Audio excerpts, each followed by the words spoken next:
ये जो इंडिया है ना, यहां ओलंपिक मेडल मिला है पीवी सिंधु, लवलीना और मीराबाई चानू को।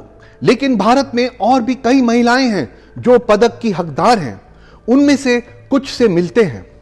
ये हैं हरियाणा की सोनीपत की रुक्मिणी देवी, 25 साल लंबी बाधा दौड़ में गोल्ड मेडल विजेता। रुक्मिणी देवी ने अपने शराबी और हिंसक पति को छोड़ दिया, जीवन चलाने के लिए कारखानों में काम किया, अपनी बेटी की हॉकी खेलने की इच्छा को सपोर्ट किया, भले ही इसका मतलब फटे पीटी शूज और पुराने कपड़ों से सिले शॉर्ट्स के साथ खेलना था।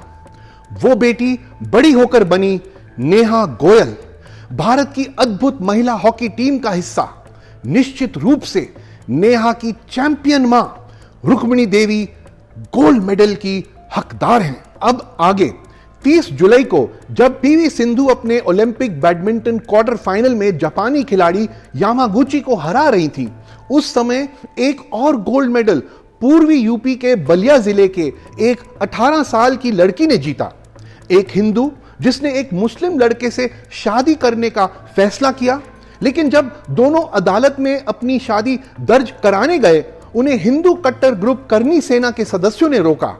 इस शादी को जबरन धर्मांतरण और लव जिहाद का मामला बताते हुए। ये भूल गए क्यों बनी हो? वो इनके साथ में रहेंगे तो हम खुश हैं, वही बने। अच्छा, तुम कौन सी जात से हो? हरिजन हो? वो लड़के कौन से जाते हैं? मुस्लिम है। क्यों से शादी करना चाहती है? भुरके में क्यों आई हो? तुम्हारी उम्र कितनी है? बताओ बताओ, उम्र बताओ, तुम्हारी उम्र कितनी है? 19 वीडियो में अदालत परिसर के बीच इन गुंडों ने महिला को उसकी उम्र, उसका धर्म, उसकी जाति पर सवाल किए, परेशान किया। महिला ने उन्हें बताया भी कि वो बालिग थी और अपनी मर्जी से शादी कर रही थी।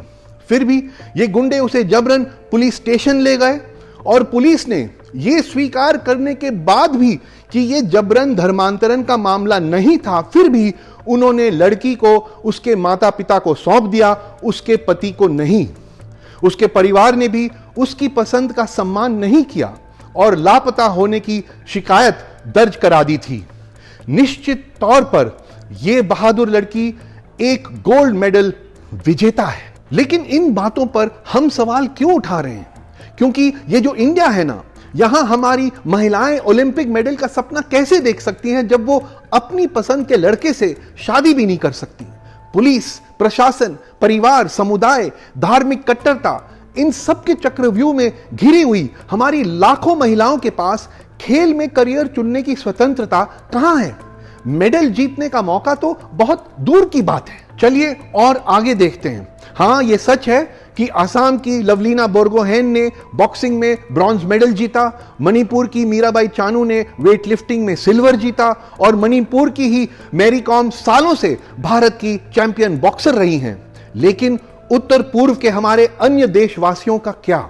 मेघालय, मिजोरम, नागालैंड, अरुणाचल, सिक्किम, मणिपुर, असम, त्रिपुरा, यहां के रहने वालों को जब चिंकी बुलाया जाता है, जब उन्हें पीटा जाता है, मार डाला जाता है, जैसे दिल्ली में नीदो तानियाम के साथ हुआ, जब उन्हें पूछा जाता है तेरा रेट क्या है, जब लोग उन्हें कमरा या फ्लैट किराए पे देने से मना करते हैं और फिर जब वो ऐसे दुर्व्यवहार को सह लेते हैं, तो निश्चित रूप से वो मेडल के हकदार होते हैं।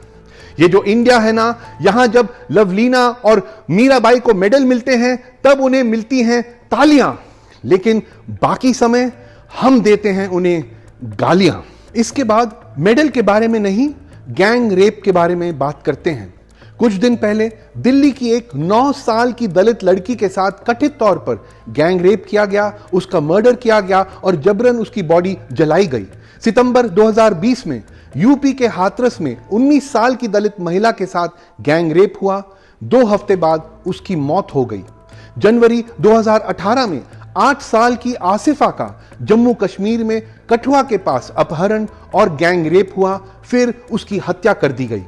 जून 2017 उन्नाव गैंग रेप केस, जहां न्यायिक हिरासत में रेप विक्टिम के पिता की भी हत्या कर दी गई थी।